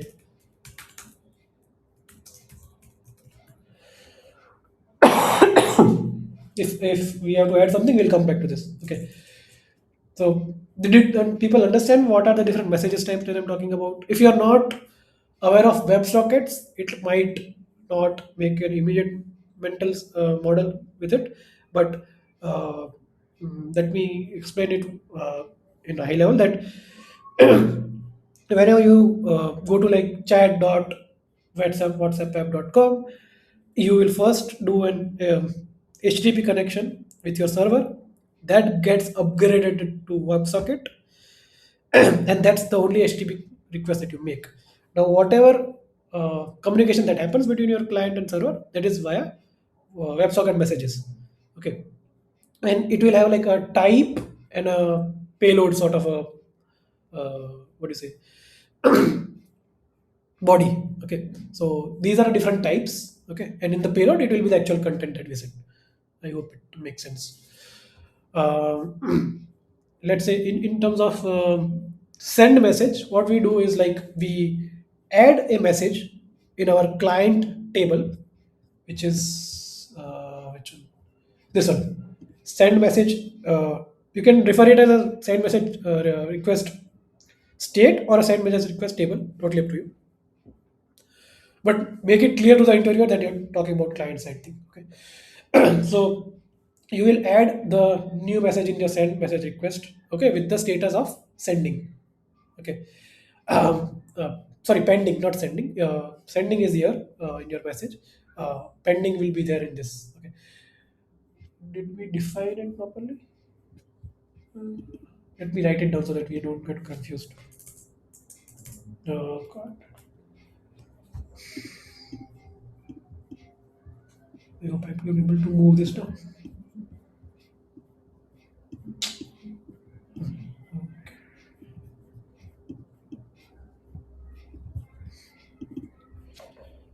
Send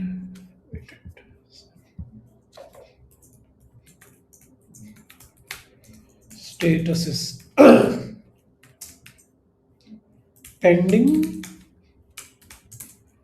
in flight, fail, success. Okay, so whenever we send a message, so one thing we'll do in our client state, client DB, is that we'll update the message over here with the sending status. Okay, and in the send message request, we'll update the state with the pending status. Okay, and the conversation UI, the chat window, will have that new message in that, and it will show the sending clock message, and that's how your send message will work.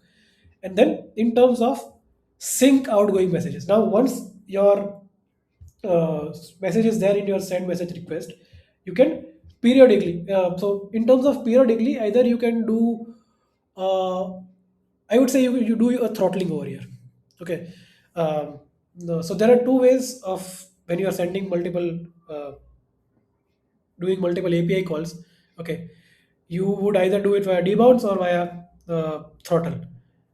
So your debounce doesn't make sense because we are already sending it. Okay, so why were we doing throttle? Is because throttle will send all the set of messages that we type, okay, together at a certain interval repeatedly. And what debounce does, it will keep waiting. Right here, it's not an input that we are updating. It's sort of a set of messages that we want to send, and it has to be sent at every interval. And this interval is very short. It will be like 100 milliseconds or something. Okay, why we do that? So that we are batching all the messages together and sending it. But it will be very short because it has to be real time. Okay, so it will be very short. And the send message scheduler, okay, which was part of, yeah, this message scheduler will take care of it. Okay, so here it will call the sync. Where is it? Yeah, this sync messages request. Okay, and it will then send all the batched messages from the client to the server, and this interval will be very less. Okay, very micro, like 50 milliseconds, 100 milliseconds, it can be like that. So we'll send all the messages together, and then it will update the status of those messages that are sent as in flight. Okay, and now for every message that you send in your WebSocket, you get a response for that. Let's say For sync messages, I will get a response. In the sync messages, I will get the response as either it was failed or it succeeded. If it failed, then I update my send message request state again with it is failed. Okay, what was it last? When was it last sent at? And fail count. So fail count will go 1, and last sent at whatever the last sent I had seen, whenever I had sent last timestamp. And now, according to my logic, okay, so we'll be listening to this state, and according to this update, we will now see, okay, now do I need to do exponential back off? Should I try it after 1 second, 2 second, 4 seconds?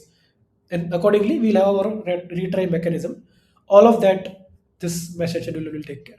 Okay, so that's why you need to define these components differently, so you can talk about it in a logical separated way.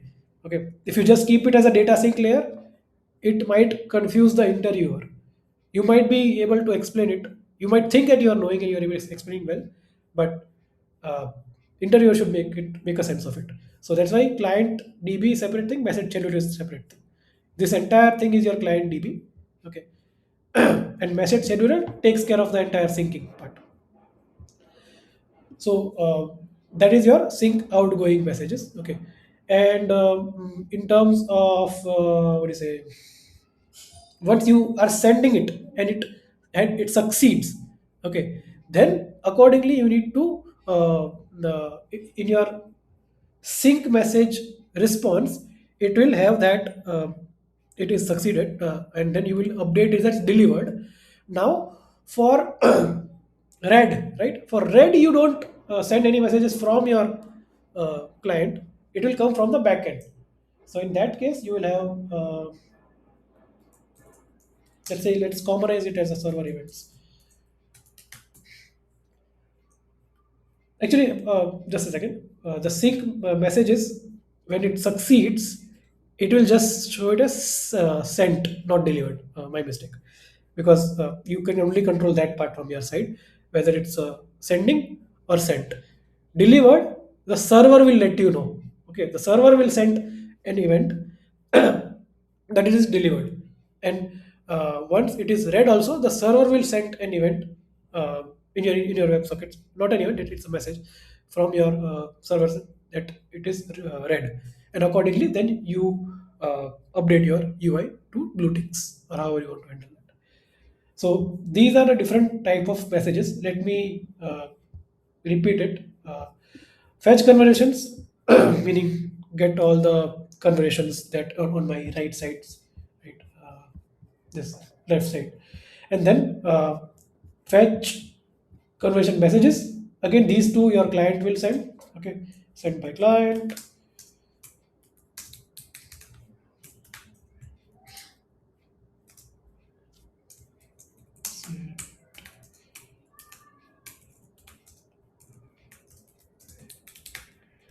Client, and then again, I think most of them are sent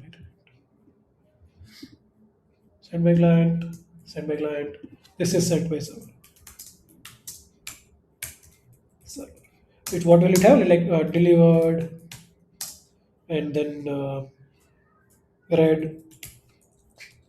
Okay, so these things will be sent your by your server. Otherwise, all the messages in the WebSockets will be initiated from your uh, basically client. Right? Now this is for normal sending messages. Okay, this is your normal sending messages. Now when you receive messages, at that time also that comes from your server. I would say see message sent by server. Okay, so whenever you're receiving new messages, you will get a receive message from your server, and then in that it will contain all the timestamp of the message, the content of the message, and all those things. But and once you see the message or you receive the message, then sync message will send the update to the server that the person it is delivered and it is, or he or she has read or not. Okay, that we have to update it from our side also, that okay, I have read it, the client has read it, something like that. So that sync message will take care of it. Okay. Let me just buy others. Okay, yeah,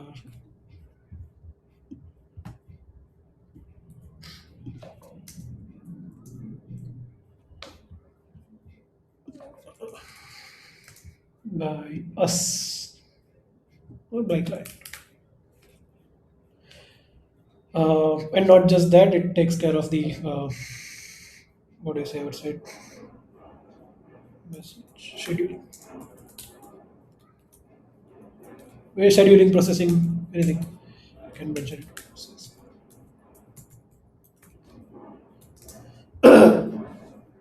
So basically, the retry part and all those things. Okay. Uh,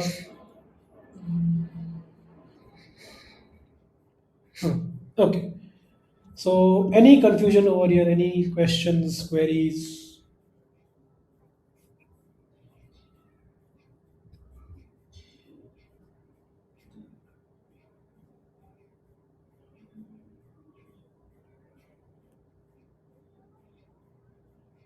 Anything? Till now, we have not discussed the offline part. Just FYI. But anything? Any questions? No. I have one question. Yeah.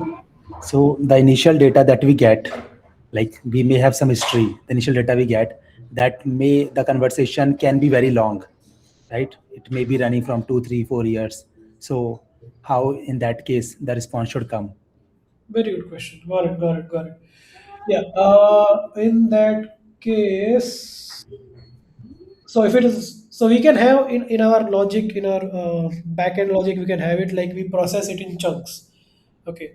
Uh, I think every message in your WebSocket might have a certain limitation of payload. Okay. Based on that, we can chunk it, and we need to also inform the in the same message we have to inform the client that is just the part of the message, part of the conversation, and we are going to send multiple messages.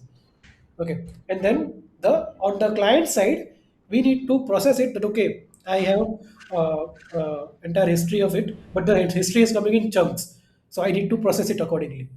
Right.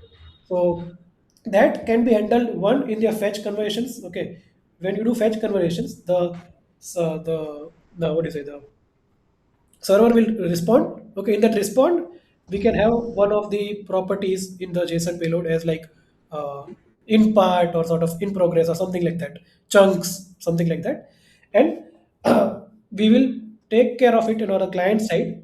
To let's say if that message has chunks or something that we know, we have to construct the entire conversion in part. So that's how I would say I would approach. Does it answer your question? Yeah, I was also thinking on same part, like we can the kind of pagination we can do in HTTP request, we have pagination, so we can send that there are more data, and once user scroll up for the past data, then another call can go, Got another it. website call, yeah, in that way. Got it. What you are thinking is that you want to update in real time. Unless I scroll, I don't want to load that data, which is a Yeah, really good call. Actually, I would say that is better. I would say that is better. Good. So I will load only the recent chunk, uh, not at the entire 2 3 years conversion, and then as and when the user scrolls, I fetch more conversion. That's actually a very good insight. Thanks for that. Got it. Got it. Got it. yeah. On that note, also, like once we keep on scrolling up, we will have, or we will keep on getting the history, and then now on UI part, we will have lot of Yeah. Then we lot have of to virtualization. Yeah. yes. Then we can like add that point also. Correct, correct. Yes, yes. Good, good, very good insight. You can definitely talk about that.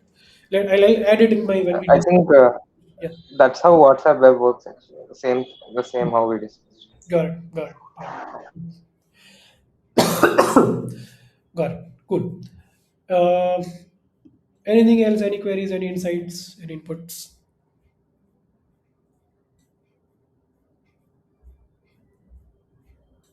Any questions? Still interface part.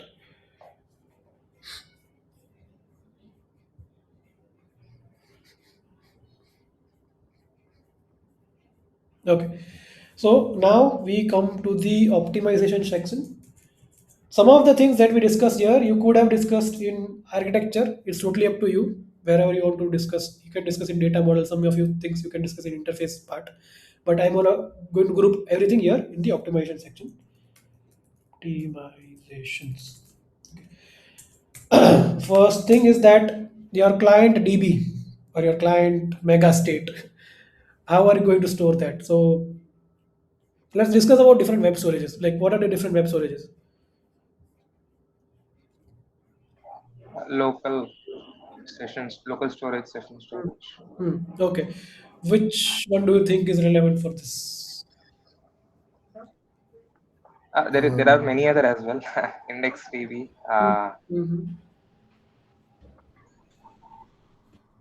What else? Are we talking about offline support? No, just for like your client DB.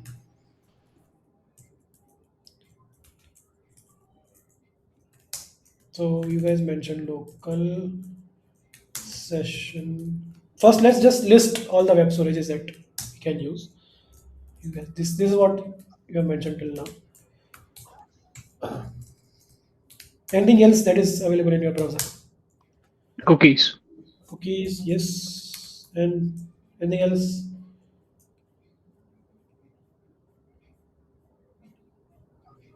Yeah, like there's also like cache storage, Yes. as well as stage storage as well. Yes. Okay, storage. This is just to clarify. This is cache storage via cache API. This is not the one which HTTP one. Okay, there is an HTTP Yeah, cache that's different. This is via cache API. Mostly used with service workers and stuff. But yeah, so these are the different storages that are available. I mean, there are certain advanced storages like OPFS and stuff, but they don't apply here. That is, we'll discuss it in some other system design. But just since I mentioned, I'll tell you what it is. It's what is the origin private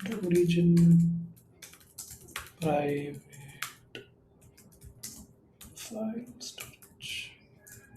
Where will this come in picture? You are having something very huge amount of data, like Photoshop on web, something like that. Okay. Actually, I discovered this when I was in Adobe. They use this OPFS. So yeah, but that's not the point. I'm just giving you an information. You can Google about this. I have written a LinkedIn post on this. You can find it. So and in your interview, you can only mention it. Not you should only mention these five in general if you want to mention. This is like a very specific use case. So local, yeah, makes sense to me. We can use local storage. Uh, Session. Why doesn't this make sense? Why we should not store it in session? Or yeah. Multiple tabs. correct. We have to handle the data in multiple steps. So uh,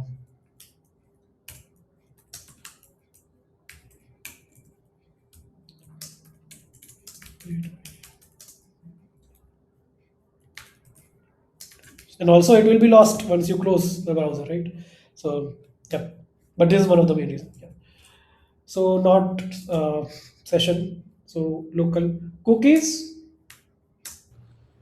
Storage is very less. Yes. There's limited storage. So no cache.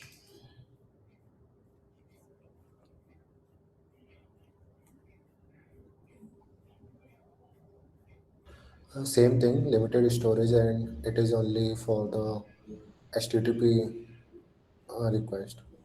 Yeah, so it is usually mapped with an API request, and it is there for offline, majorly for like for offline usage. Like let's say you want to render your website data or your HTML or CSS, JavaScript, anything like without going back to reaching back to your server or even the data like entire server state you want to cache it, then those in those use cases you can go for cache API. But here we are talking about live state management, so not the actual use case. You can use cache on top of some other storage, but that is not the primary storage over here. So then comes the index DB. So in terms of local and index, which one do you think makes more sense?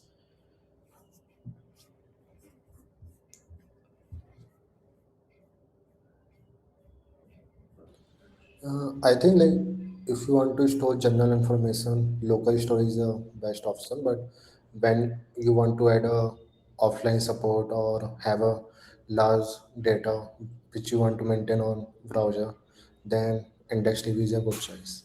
Correct, correct. And also in terms of index DB, it's like if it's a very complicated nested sort of a structure, Right. right? No SQL database. Yeah. Yes, yes, yes. So in our case, what do you think? What would be more relevant? We have messages, we have send message request, we have the conversation. Which one would you think? And one more thing, local storage is synchronous. So if you add or update anything in your local storage, if it's huge amount of data, it will block your main thread till it's done. Index DB is asynchronous. It will happen in the background. So another point of difference. I think combination of both local storage and Combination works. I would say combination works. Any other suggestions?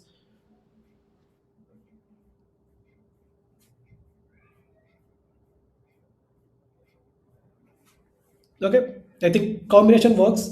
What I would say is primarily use IndexedDB, uh, the primary database which will store all your messages, message queue, right? All those things. Here in local storage, you can have like your theme or preferences, user preferences, or if you want even the conversion list, I think that should be fine. On the left side, that entire thing, that list should be fine to be stored over here. But for all this other data, I would say we can go with IndexedDB. Multiple reasons.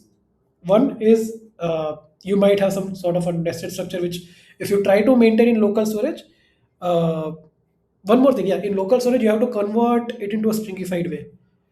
If you have nested JSON string, every time you will have to serialize and deserialize the data. So before you store it in the local storage, you have to do JSON stringify, and then when you store it bad, you have to convert it to JSON. Okay, that is added time you are adding in terms of processing your messages. So IndexedDB, you can store a lot of structured data, and also it is asynchronous. So let's say if you're updating message queue, or let's say you're having a lot of messages that are coming from browser, sorry, from the server. Uh, this can happen asynchronously, right, without blocking your main thread.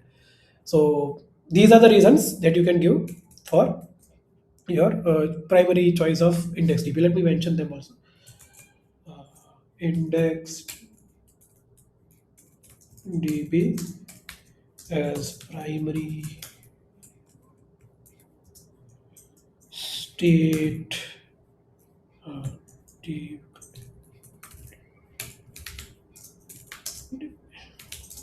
because asynchronous API. I'll just mention it here. API and then mm, structured data, uh, no serialization, deserialization over it.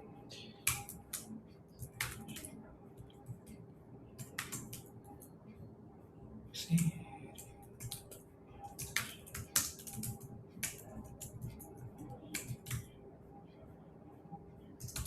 and no local storage. So for these reasons, you can go ahead with IndexedDB. Um, Now, one more thing, if you're going ahead with IndexedDB, then in terms of your uh, different tabs, you need to handle it manually, because if you are using local storage, it will get synced. Okay, because there is a message, like there's a event local storage. I don't remember exact event, but there's an event on which you can listen. And on change of local storage, if anything is inserted or removed, it gets synced across different tabs. But in terms of indexed DB, you will have to manage it manually using the broadcast channel API. Okay.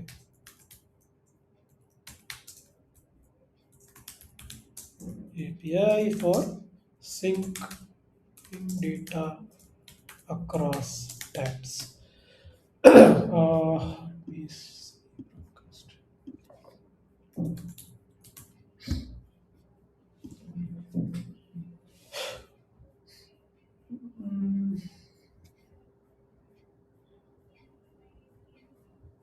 Yeah, so whenever you insert, or first of all you create an object of that class broadcast, okay, and then whenever you insert or delete it in your index DB, you have to manually fire that event, and on the receiving side you have to check for that particular message, and on the sending side you have to send it like dot post messages, and then like that you have to maintain it separately. So this is an additional overhead. I would say maintaining local storage, maintaining sync data between different tabs is easier in local storage, but given that we get a lot of advantages of async API, structured data and stuff, we can go ahead with IndexedDB. This is one more primary thing that you should discuss in your interviews: the trade-offs.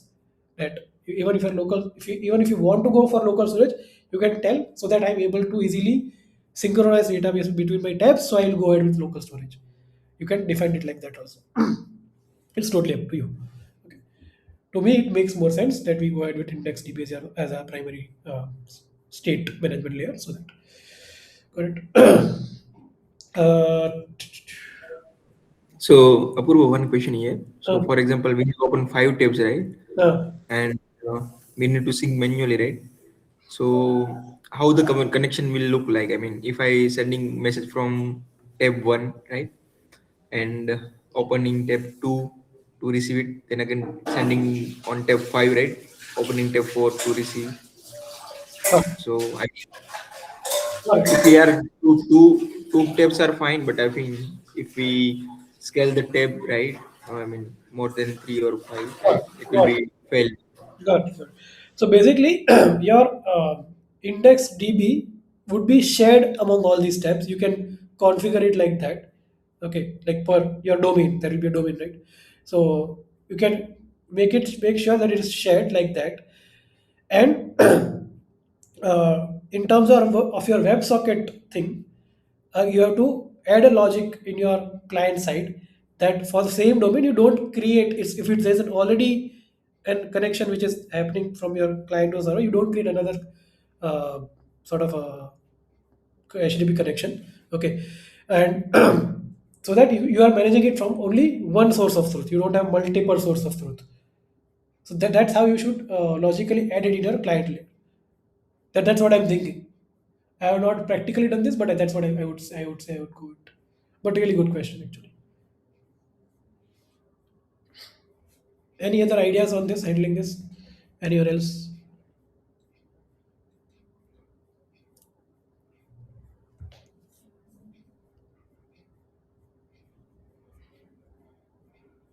Okay. And one more thing for IndexedDB, I forgot one thing. IndexedDB by default does not have a promise-based API. So there's a library for IndexedDB. I think IDB or something like that.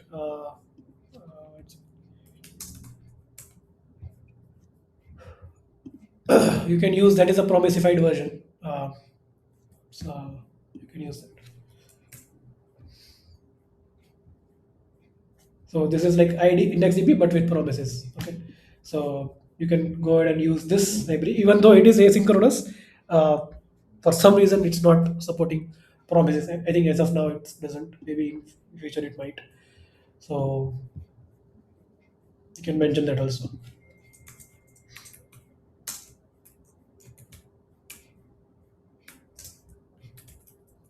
This tells that you are actually having experience with IDB, IndexedDB, because usually people don't have experience with IndexedDB, but if you know, if you have already anyway time worked with IndexedDB, you would know it's a callback based, it's not promise based.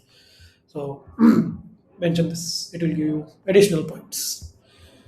Uh, what else? What else? What else? Now we can talk about. Oh, we are almost time. Let's talk about the offline part. Okay, how will it handle it in offline? It will be using this interface only. Um, But let's say if what are different scenarios? One is that one we already discussed, that if the user is offline for long amount of time, how will you do? So user comes online, the message that the mm, your browser, your client will send is sync messages. Okay, now when it sends sync messages to the server, the server will see whatever is there in your uh, it will send the last timestamp in your sync message. It will send the last timestamp for this conversation, or maybe it can be list that for this conversation this is the last timestamp, for this conversation the last timestamp, and it will send it to server. Now server will process it, that after that timestamp what are the conversations that we have had. Now, as someone pointed it out correctly, that we can have it as paginated way, that we only send max 100 messages or something like that. Okay, recent 100 messages or something like that. And that entire data will be coming from the server, and then we populate our client with that data. Okay, for each of the conversations, or we can just do it for the particular conversations, and then as and when some client moves to the other conversation, we can do it like that also. That we don't do it for all the conversations, we do it on demand. Okay, now that is totally up to you. How do you want to strategize it? You want to do on demand, you want to do it for all the conversations. What I would say is you can do it in background for all the conversations, but primarily you do first for the conversation that the user is there in current one. Okay, so that's how you sync your messages. And now second part, that I was offline, but I sent a lot of messages, right, when I was offline, and all of them are in either fail state, or they're in pending state. They are not yet sent. Okay, then how do I make them in proper synchronization? Then for that again, you will send the send message. Okay, but this time the send messages will be in your um, mm, a batch, but it will be a use batch. Okay, so you send messages and you also send sync messages. Why? Because in between that you are sending, you received messages. What will do that? That you have to properly have a timestamp, right? This is what I sent, this is what I received. But if you received something before you sent, then that should be above your messages that you sent. So you have to, I would say, first go ahead with sync messages, then go ahead with send messages, or you can send them parallelly. That's fine. And on the client side, once you receive the output from your server, accordingly you can process it. That if I have certain messages which I did not previously have, then I will load them first. If my timestamp is later, okay. So let me give you a practical scenario. That till 12:30 I was online. Now I went offline for some reason. Okay, and I received a couple of messages till 12:45, and after 12:45 I tried to send some messages. Okay, now I came online at 2 p.m. Okay, I will first send the sync messages in from my client, then also send the send messages. The send messages will have all my queued messages, and it will send it. So server will respond with the sync status first, because I sent that first message first. I will see the timestamp.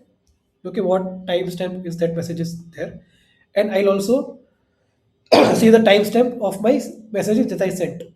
Okay, now whichever is first, accordingly I have to render it in my UI.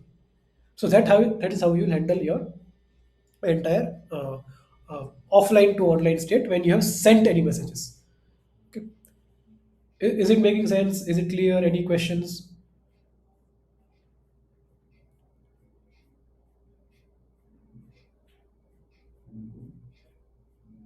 Okay, I'll take that as a yes. So, meaning it's clear. Okay, I hope it is.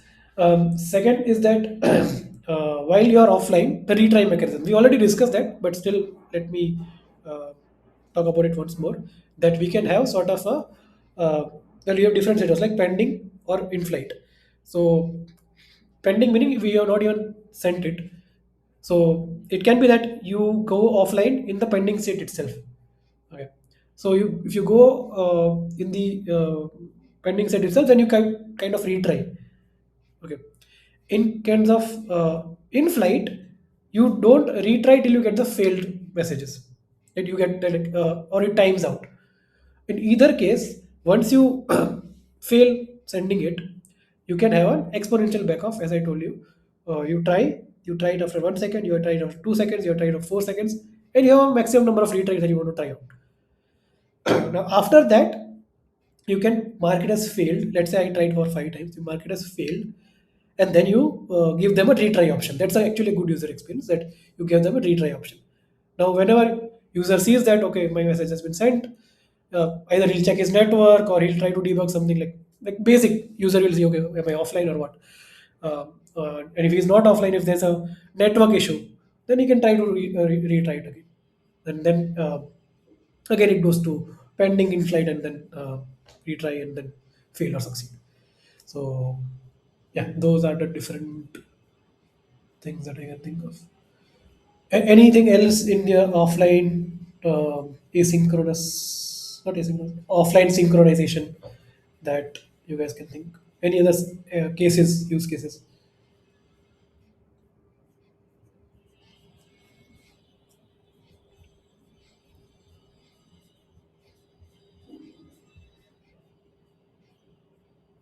Nope. Okay. Now, certain things that we discuss in optimization is like how are you going to handle accessibility and internationalization. Okay. um, but we have to be very specific to the application that we are discussing. So in terms of our chat application, what are the things that you will take care of in terms of accessibility?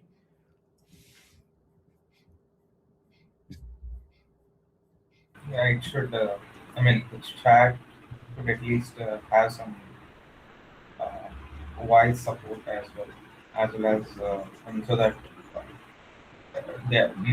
someone can doesn't only need to be relying on a keyboard. Got And it. yeah, and of course, screen readers should at least identify all the. I mean, it should be able to reach to uh, any level of content actually, where it can read the chat appropriately and in a correct way rather than uh, going in a different direction. Got it. And so basically, yeah, it's a similar lines to that. Like, you should be able to first of all navigate the entire application via your keyboard. So like tab, you should be able to uh, move on from one conversion to another. Let's say by default, when I open my application, it's on like the first name, Apurv. Then I do tab, it should go to Rohit, Ayushi, Prashant, and like that. Then once I click enter, it should select that particular chat for me. Okay, and then I should be focusing on my input. Then I enter my chat and I hit enter. It should send the messages. I hit escape. It goes back to my conversion list. These are the things that you can take care of in terms of keyboard accessibility. Another thing is that if I am scrolling up, okay, and I get a new message, then in terms of screen reader thing or in terms of people who cannot see, you should have a announcement sort of thing, that new message received from Rohit, something like that. So let's say if I'm in another chat with Prashant and I receive a message from Rohit, it should be like new message received from Rohit, something like that. So in sort of a screen reader sort of a thing. And in terms of your attributes, I would say you have lots of ARIA attributes you can add over here. One of them is like ARIA Live. That means it's a real-time application, right? So in the chat, it should be like ARIA Live. This is going to be updating frequently. Sorry. So there are a couple of more ARIA attributes you can think of. So it's up to you how much time you have got and how much in depth you want to go. But these two things, I would say, keyboard accessibility and this announcement of live message is something that you should definitely mention. Anything particularly for this application that you want to mention in accessibility? Color contrast. Color contrast, yeah. So yeah, that is again general to all the application, but you can discuss this in this, that color contrast, for anyone who doesn't know, is like it is for people who have like either color blindness or they are not able to distinguish between different colors, or they have like seizures if they see certain colors. So for that, there's a standard way of how you color your uh, which hex you should choose in your application. So that is for that. But again, that's general thing. You can choose to mention it in your own. Anything specific for this chat application that you want to mention? Yeah, I mean, one thing is at least it should allow, as part of accessibility, it should allow zoom in and zoom out, and it should not break the Correct. layout or other things. Got it. Got it. Makes sense. Yeah. So Yeah, for I mean, because it is a chat application, there can be a number of very huge number of chats. So yeah. once we zoom in, at least it should not break the layout or nor the chat layout as well. Yes, yes, yes. Good point. Good point. So zooming in, zooming out, you should take care of.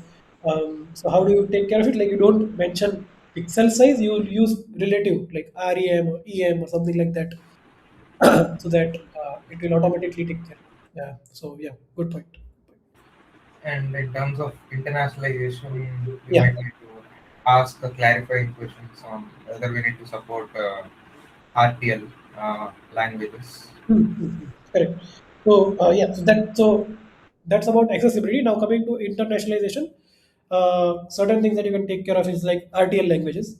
Okay, and you get, yeah, since we are based out of India, you can also talk about Indian languages support, right? Not just RTL, because in Indian languages there are matra in Hindi, right? Like how do you gonna render that, all those things. So you can specifically talk about Indian languages internationalization also, because we have like different kind of scripts within India itself. So specifically for chat application, you can discuss this, right? That we should support Indian languages and how we're going to do that. And definitely in terms of outside languages, there are right to left languages, and so that user should be able to type also from right to left. Okay, so that's another discussion that you can do. And internationalization also, you have to make sure you are talking about the time sync, right? Because I sent a message now, and if I come online later, that should be a UTC message. Like that, sorry, the timestamp should be a UTC timestamp, so that uh, across countries, people should, the client should understand, okay, when this message was sent, in which order should I place this message. So whenever you are having your timestamp, it should be sort of a new date ISO string. So I'll show you new date ISO string. Oh, I can't inspect here.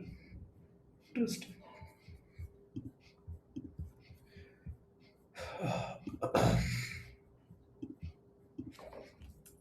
New date. So if you just do new date, you get this Sunday, Jan 31st, your local time, like it's GMT plus 5:30. Uh,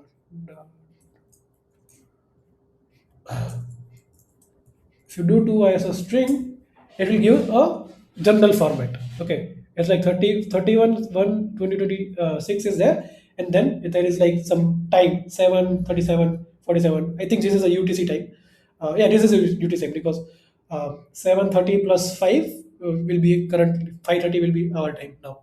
So this is a unique timestamp, and this will be generated the same across different time zones, right? Okay, if you do this in US as of now, it will give the same time. So you should, if you're storing timestamp, which is definitely critical in our ordering of messages, then you should use something like this.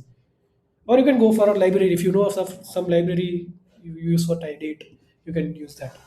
But yeah, you should mention this in case of internationalization specific to your chat application. This is important. Okay. Anything else in terms of internationalization or anything overall in optimizations that you want to discuss, or you can think of when you want to know what else, how will we handle this?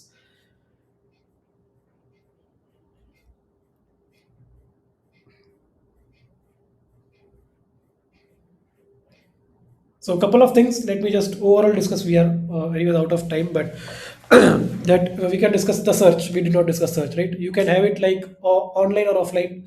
It's totally up to you. You can ask the interviewer whether you want to do online or offline.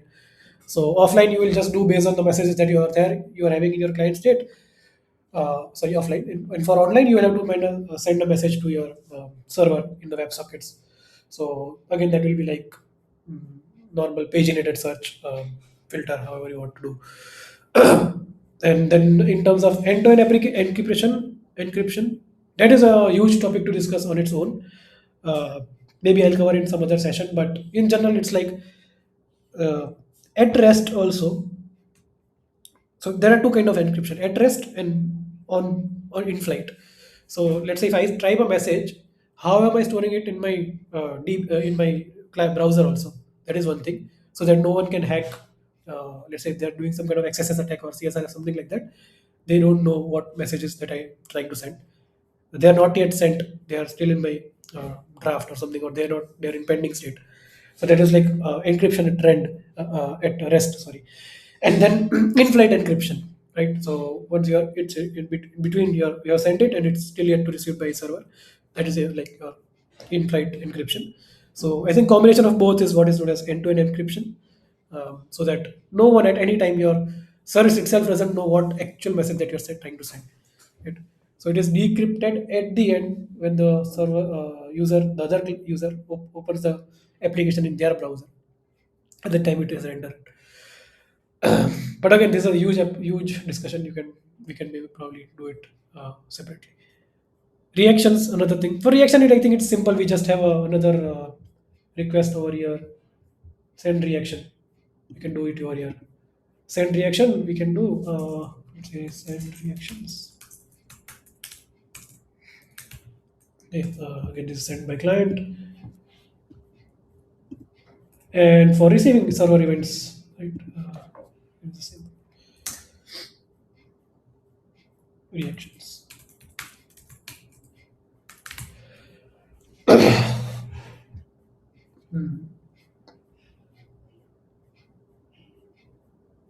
Yeah, I think this is enough for today's session. Maybe I can do another session on the chat itself, but or maybe I'll do it some for other system design one, which I'll cover these concepts. Like some of the things that we can discuss is like typing indicator. Like you will see like the person is typing or disappearing message someone mentioned already. Right? So all those things maybe we can cover in another system design question uh, in some other times. So I think yeah, this is the end of today's session.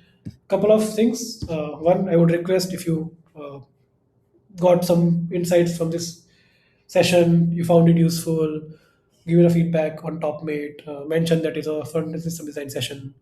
Um, Again, if you want, you can mention it on the chat, web app front end system design session.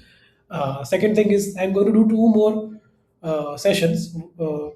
Dates, tentative dates, 7th Feb, next Saturday, will be rich text field uh, system design.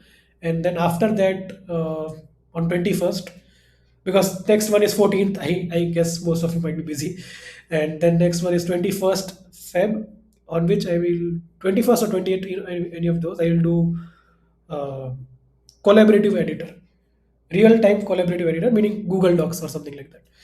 That is a really frequently asked question, and trust me, it will be a mind blowing session because the things that I've read, the things that I thought uh, I knew and that I learned was really different.